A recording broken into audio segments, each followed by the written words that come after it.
Olá, pessoal, como vão vocês? Estamos aqui em mais um vídeo do canal Dialética, hoje para um assunto extremamente importante, um assunto que nós temos que citar, que foi inclusive uma sugestão dada nos comentários de quando nós fizemos o nosso episódio sobre o sistema vestibular. Sendo assim, eu não poderia falar disso sozinho, estou aqui com o meu irmão, o famoso Pedro Renó do canal Parabólica. Tudo bom, gente? Prazer estar aqui. Rápido assim. E uma convidada, rápido assim, e uma convidada muito, mas muito especial, que é a Aissa Ágata da Rocha. Eu nunca esqueço o sobrenome dela, o nome completo, e muito menos de chamá-la de Aissa, porque a primeira vez que eu a vi, eu a chamei de Aisha, e ela me corrigiu com uma certa raiva, inclusive. Tá? A Aissa, ela é formada em Relações Internacionais pela UNB, ela está buscando agora o mestrado em Direitos Humanos, participou de uma série de movimentos e atividades na própria universidade e veio conosco falar aqui hoje sobre cotas. Tudo bom, Sassá? Bem, muito feliz de estar aqui, muito honrada pelo convite e vamos ver o que eu consigo contribuir, né? Só a sua presença já contribui, fique tranquila. Eu concordo. Nós chamamos a Sassá aqui, eu a chamo carinhosamente de Sassá. Por quê? Porque para falar de cotas, é importante que a gente tenha alguém que, como porta-voz dessa fala, alguém que tenha realmente lugar de fala. Não eu e o Pedro, que temos o privilégio social, digamos assim, no Brasil, de sermos brancos. Então, para a gente poder falar de algo tão importante, trabalhar a história disso, trabalhar simplesmente o sentimento e desenvolver a empatia, com certeza, de quem nos vê e nos escuta, é importante que alguém que tenha esse conhecimento, que viva isso, tenha esse lugar de fala. E por isso, então, convidamos a Sassá para estar aqui hoje. Sassá, eu gostaria de começar perguntando para você, uma pergunta bem simples para a gente poder desenvolver a nossa discussão. Tá? Qual a importância do sistema de cotas hoje? Ele nasceu em 2012, né, pela lei, a lei é de 2011, nasceu em 2012. As universidades tiveram um tempo para se adaptar, para poder institucionalizar esse sistema de cotas. E qual que é a importância para você? Como você enxerga essa importância hoje no Brasil? Eu, como estudante da UNB, que foi um dos primeiros lugares também a implementar cotas, tanto raciais quanto sociais, assim, desde 2002, eu tive contato com vários professores, várias pessoas que estudaram na UNB antes e depois das cotas. E acho que tendo contato com eles, eu consegui ter isso muito mais claro na minha cabeça, né? Então, várias professoras falando que antes elas iam e quando elas estudaram, elas se deparavam com uma universidade em que todo mundo majoritariamente era igual. Então, era todo mundo de uma classe social melhor, com já uma trajetória, muito apoio financeiro, muita estabilidade, e pessoas majoritariamente brancas. E aquelas pessoas que eram de classes sociais menores, eram na periferia, eram negras, eram os pontos fora da curva e que tinham muita dificuldade em continuar e entrar para os seus estudos, né? Então, todas as vezes que eu tinha aulas e que a classe era majoritariamente negra ou eventos, essas pessoas salientavam o quanto o perfil da universidade mudou, né? E como as cotas foram um meio para aumentar esse ingresso e você ter uma diversidade maior de pessoas naquele espaço. E eu acho que isso enriquece muito, muito, muito a nossa formação, né? Então, são várias pessoas de realidades sociais diferentes, de realidades raciais diferentes, e isso acaba impactando muito nas visões de mundo, em como você se forma, em como você pergunta, o que você aprende, quais são seus interesses dentro da universidade, né?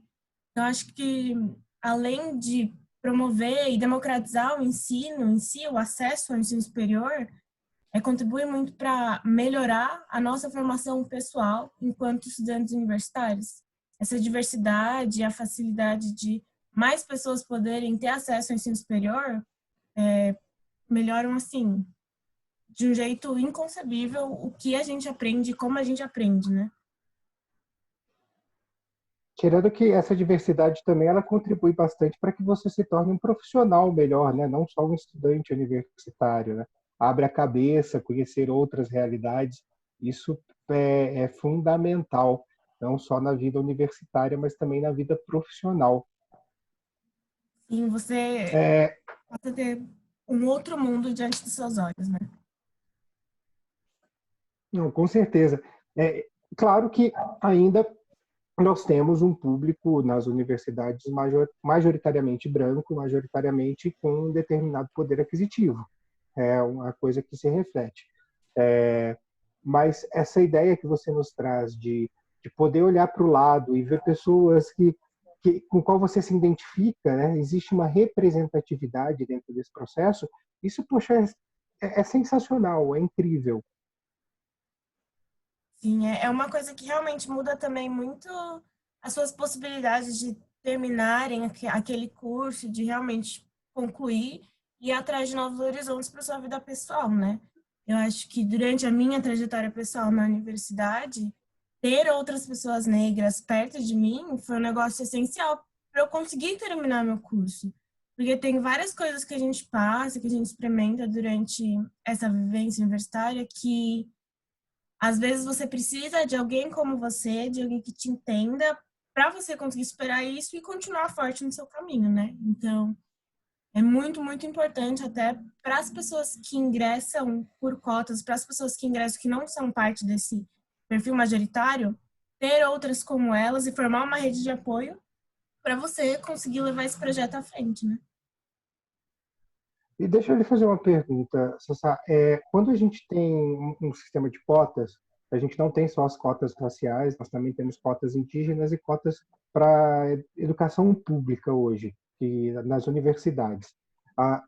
Quando a gente pega o indígena, o aluno da universidade pública, as pessoas que ingressam na universidade que vêm da periferia, é óbvio que a gente está falando de pessoas com poder aquisitivo menor e também com uma situação de manter os seus estudos mais difíceis, porque a gente sabe que a universidade, por mais que seja pública, gratuita, ela tem um custo de material, um custo de transporte, um custo de alimentação, muitas vezes de moradia.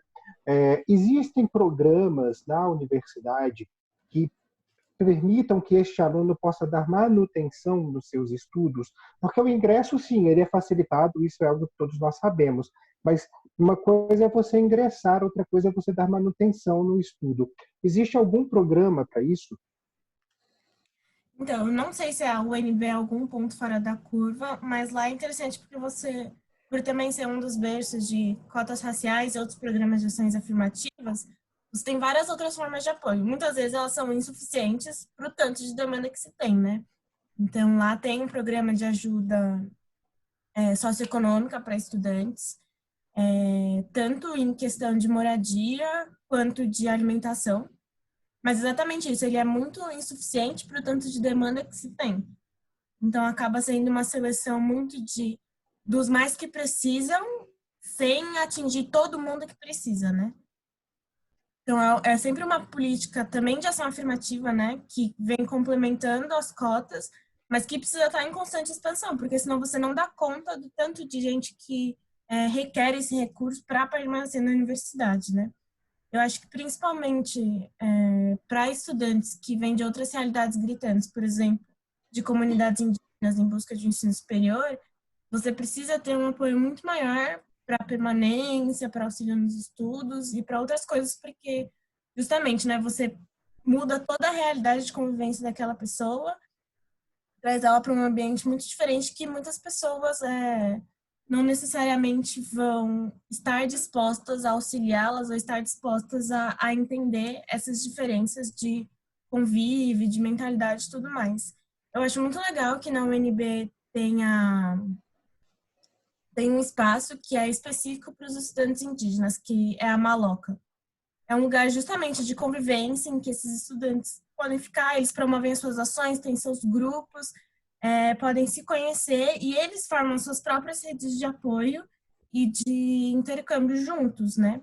Isso fortalece muito também o processo depois que eles vão ter em processo de pós-graduação. Então, Na UNB tem um programa de pós-graduação para quilombolas, estudantes indígenas, o que é muito interessante, né? Então, eu acho que ter esses espaços específicos em que essas pessoas podem se conhecer, fornecer suas redes de apoio e, principalmente, contar com o apoio da universidade, com lugares da universidade para poder construir isso, é muito fundamental, né? É nesses lugares que você consegue ver permanência de estudantes, novos meios de ingresso. Por exemplo, lá na UNB tem vestibular cidadão, tem processos seletivos para pessoas indígenas. Então, é muito interessante ver essa nova conquista de espaços, e principalmente quando a universidade está aberta a dar apoio e subsídio, não só financeiro, mas também de apoio mesmo, psicológico, acompanhamento, para que essas pessoas possam consolidar suas trajetórias e construir os seus espaços também dentro da universidade, né?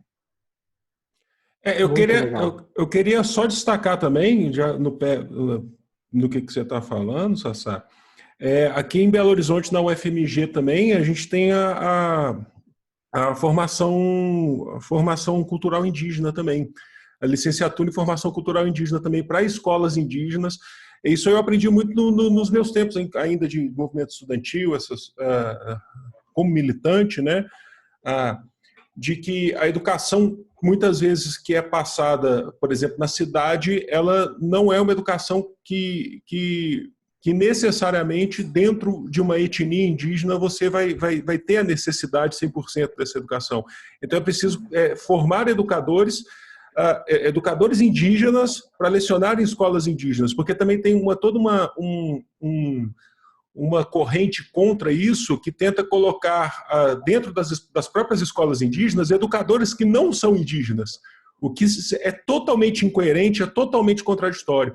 E na UFMG, por exemplo, a gente tem a formação que é de licenciatura para educadores indígenas, que eu acho que é excelente. Eu acho que o trabalho ainda tem que crescer muito, tem que ter muito mais incentivo. Infelizmente, a gente sabe que a gente vive uma conjuntura nacional que não é favorável para isso, né? A gente sabe que não dá para a gente também ficar ignorando esse fato, porque se depender da conjuntura nacional atualmente, né, a conjuntura é atual, a gente não teria nada disso, e isso depende muito da resistência de estudantes, da resistência de trabalhadores para manter e aumentar, continuar na garantia de direitos, né?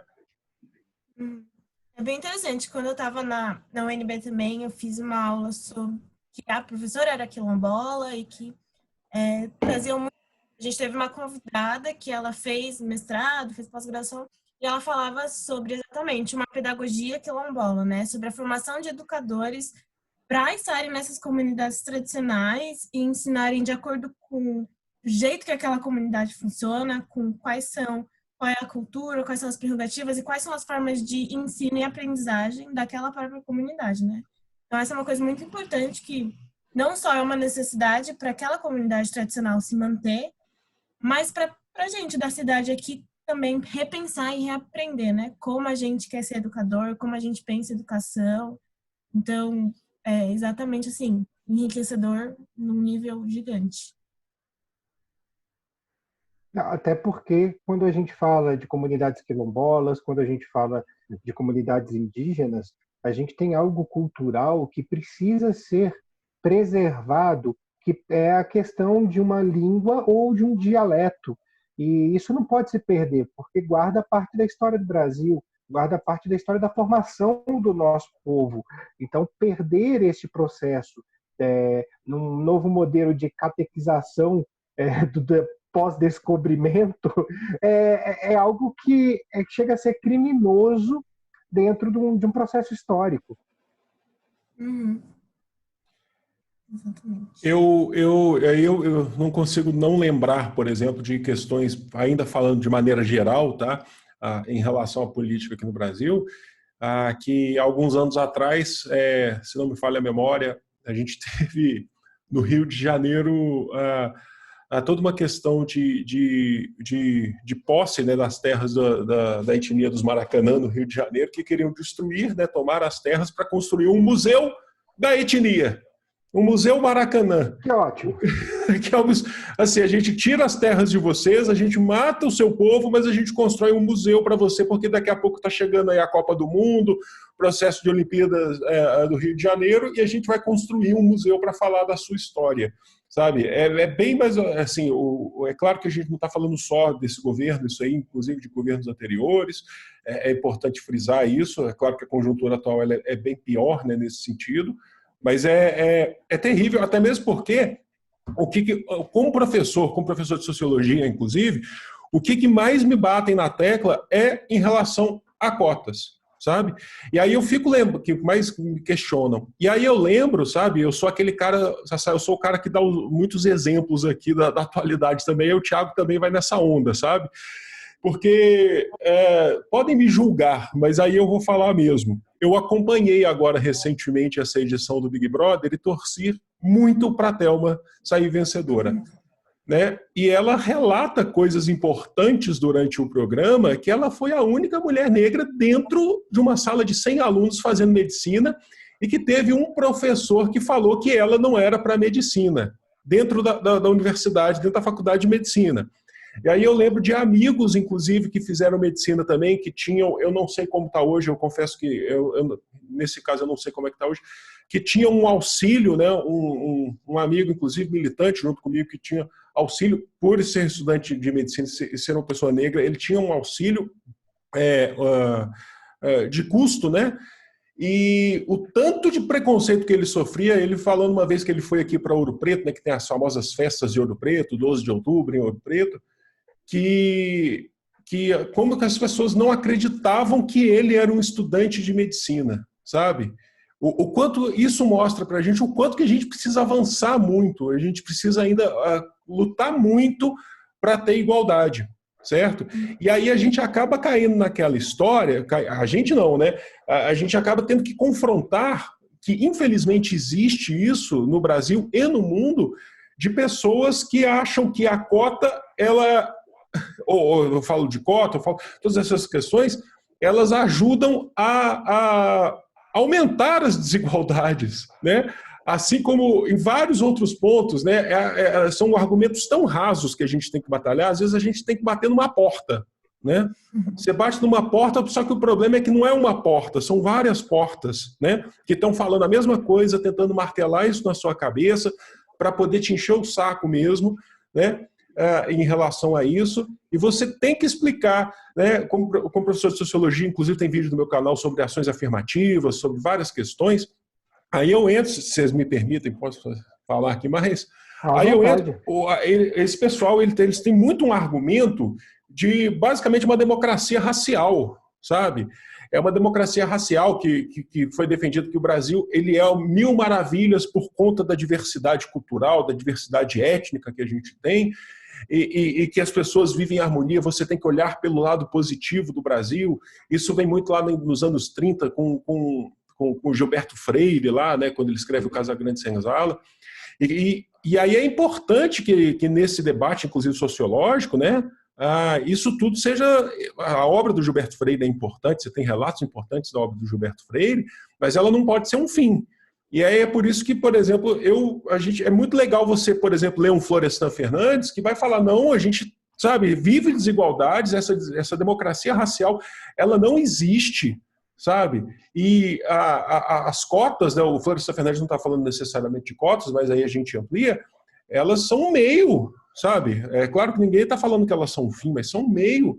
A gente precisa reduzir, a gente precisa erradicar as desigualdades raciais, as desigualdades sociais que estão ligadas. O Florestan Fernandes ele faz essa ligação, né? Que estão ligados. Então é muito importante, infelizmente a gente ainda tem que bater num inimigo que chega com argumento violento, com argumento raso, que chega com o argumento de que está tudo certo e de que vocês aí são grupos, a famosa ideia de falar que são grupos de esquerdistas. Lutar por igualdade é só, na verdade é pela esquerda mesmo, entendeu? Mas porque a direita não quer igualdade, justamente porque a direita ela precisa da desigualdade para você ter o desenvolvimento de poucos, né? Mas, de fato, a gente tem que bater com os caras que têm um argumento que, às vezes, não nem adianta bater. É por isso que eu vou falar um negócio forte aqui. Eu defendo o processo revolucionário. Vamos embora. Mas é um fato interessante isso que você traz, Pedro, porque a cota, as cotas, eu enxergo as cotas hoje como um processo de equidade para que se atinja uma igualdade. A equidade ela é necessária para a gente atingir essa igualdade, porque não adianta falar que está todo mundo igual, como você mesmo citou quando a gente falou do vestibular, o ministro da Educação dizendo que agora que está todo mundo em casa, está todo mundo estudando igual. Não, não é assim que a coisa funciona. Então, a equidade ela é um processo para a gente atingir a igualdade. Ela é, sim, um meio. Por ser um processo, ela é um meio, ela não é o fim. Só que a gente ainda esbarra, e você citou o Big Brother, e a gente pode citar uma série de coisas. Poxa, eu sou casado com uma mulher negra, então ela me conta as histórias dela, as histórias do que ela já viveu na pele, coisas que eu não tenho esse conhecimento, porque simplesmente eu sou branco. Né? E aí a gente vê que esse racismo institucionalizado está no Brasil, ele permeia o Brasil, assim como a homofobia, assim como a xenofobia. A gente tem esses processos permanentes na sociedade. E quando a gente trabalha um processo equitário, equitativo, a gente está simplesmente trabalhando um processo educacional para acabar com esse tipo de pensamento. É complicado, porque quem tem o privilégio não quer perder o privilégio e muitas vezes confunde o privilégio com o direito, o que é completamente errado. Porém, ora via, entretanto, é importante a gente começar a quebrar esses privilégios para que a gente possa estabilizar direitos, e direitos verdadeiros. Né? Quando a gente fala em minoria, a gente fala muito em minoria de direitos, não significa minoria populacional, até porque a grande maioria da população brasileira não está no topo da pirâmide.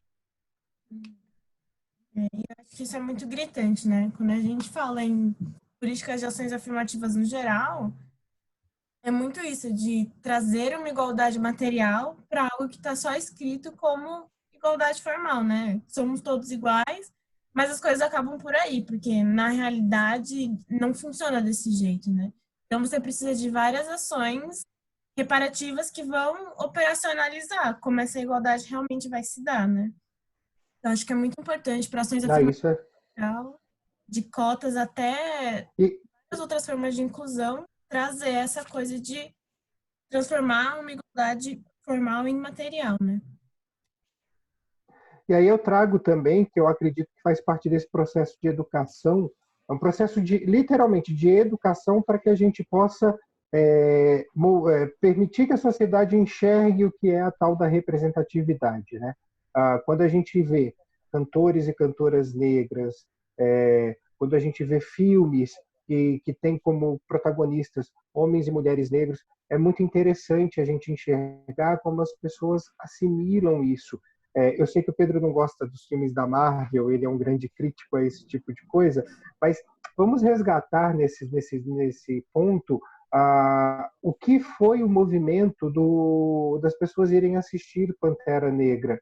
Muitas vezes com as pessoas com roupas típicas, as pessoas indo atrás daquilo porque se viam representadas ali. Tira-se aquele lourinho de olho azul que vai salvar o mundo para alguém que tem condições, inteligência, poder aquisitivo, no caso do Pantera Negra, e que está lá, é negro e está em pé de igualdade, tem voz, e tem poder, e tem condições. A mesma coisa a gente fala do que o Obama representa para toda a comunidade negra. Poxa, um presidente negro nos Estados Unidos, ainda de origem africana, né? Ainda tem essa situação. Então, quando a gente trabalha isso, a gente percebe que essas ações da mídia, da política, elas são importantes para que a gente tenha essa representatividade e para que as pessoas que estão no posto do privilégio possam compreender que o negro também merece chegar, o homossexual merece chegar, o indígena merece chegar, porque ele não tem nenhuma diferença de ninguém. O sem terra, o sem teto, né? E é exatamente isso que a gente precisa ter também como um processo paralelo e educativo. É só pegar para ver o que a Maju, né, a apresentadora do Jornal Hoje, por exemplo, trouxe para tantas pessoas como exemplo. É uma representatividade importante. Isso eu acho que é algo que a gente tem que pensar também quando a gente fala de cotas, porque não é exclusivamente a inclusão dentro do sistema universitário. A gente precisa ter, na verdade, o término do processo de exclusão social.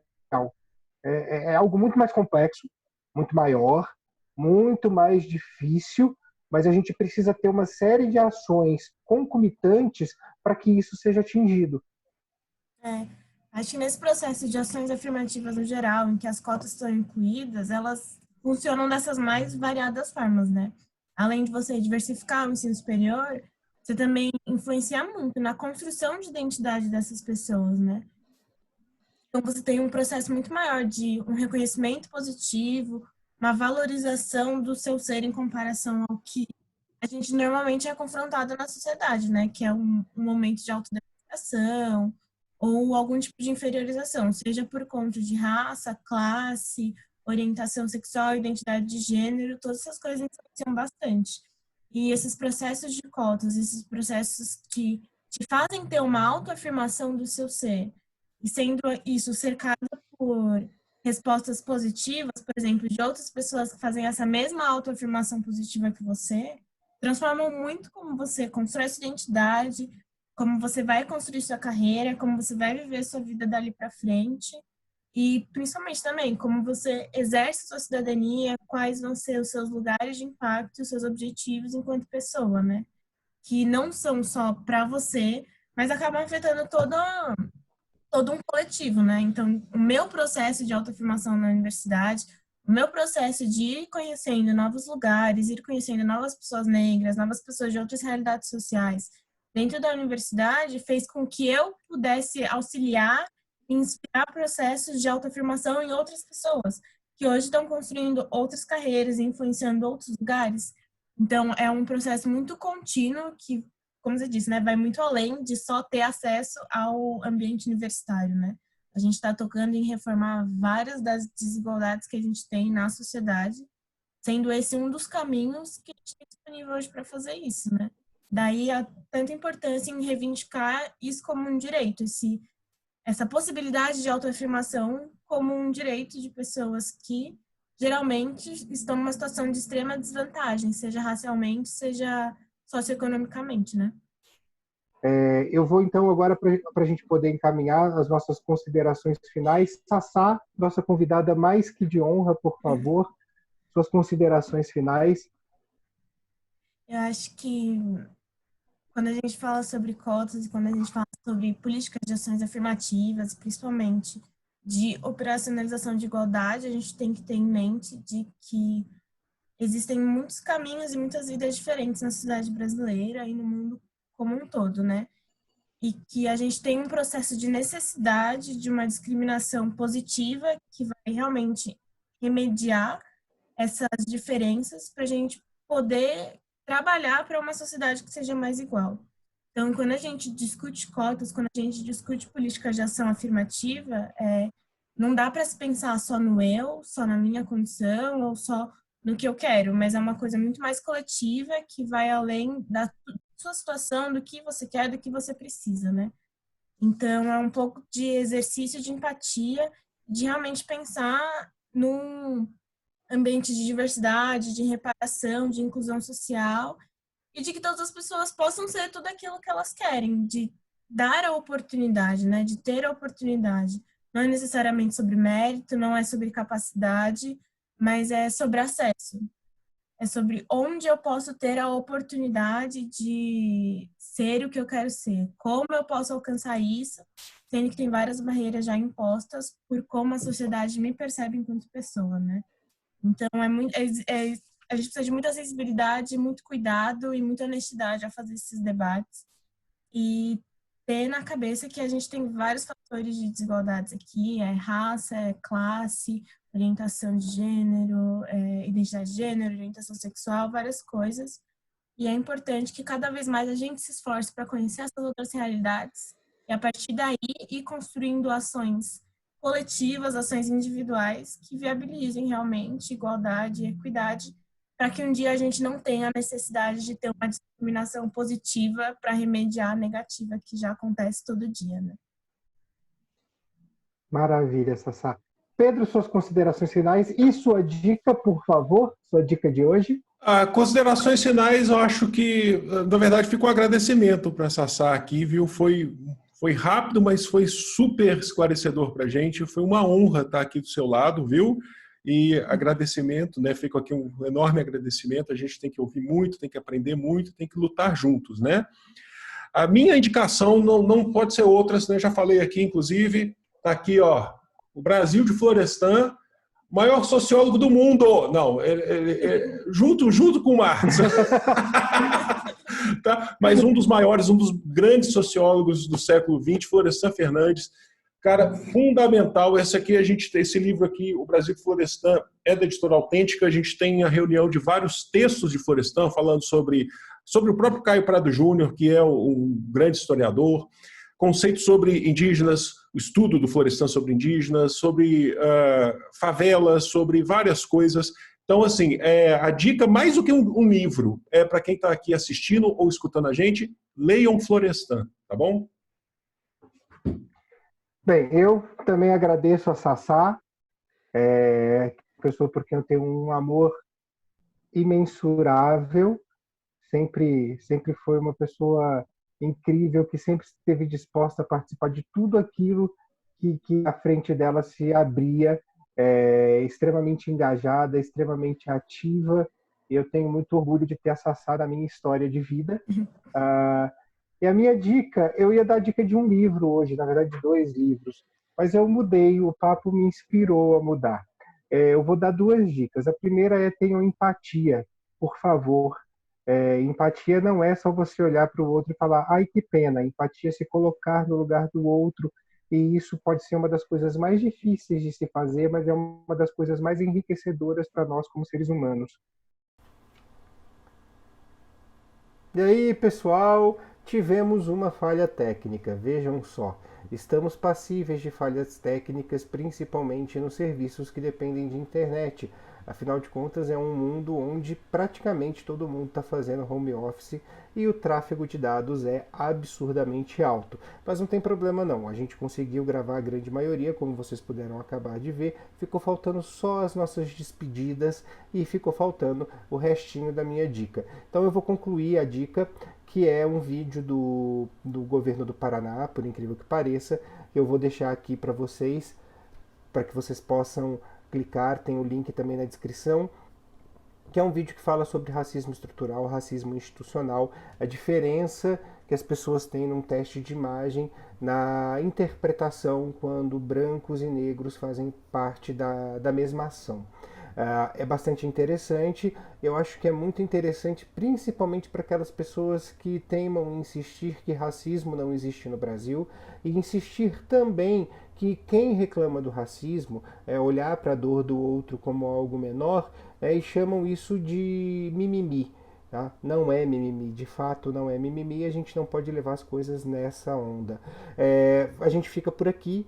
Tá? Espero que vocês tenham gostado. Se quiserem entrar em contato com a gente, dar uma sugestão, fazer uma crítica, sugerir um convidado, estamos abertos a tudo isso. Você pode não só comentar aqui embaixo, mas como você também pode mandar um e-mail para a gente, canaldialética@gmail.com. Lembro vocês também que além do YouTube estamos no Spotify, Google Podcasts, Apple Podcasts, então uma infinidade de plataformas que você pode ter esse papo aqui com a gente, e sejam sempre bem-vindos a também dar as suas contribuições, porque afinal de contas isso é um debate, nós não queremos aqui ditar regras, muito menos acreditar que somos donos da verdade. Então um grande beijo a todos e até o nosso próximo episódio do canal Dialética.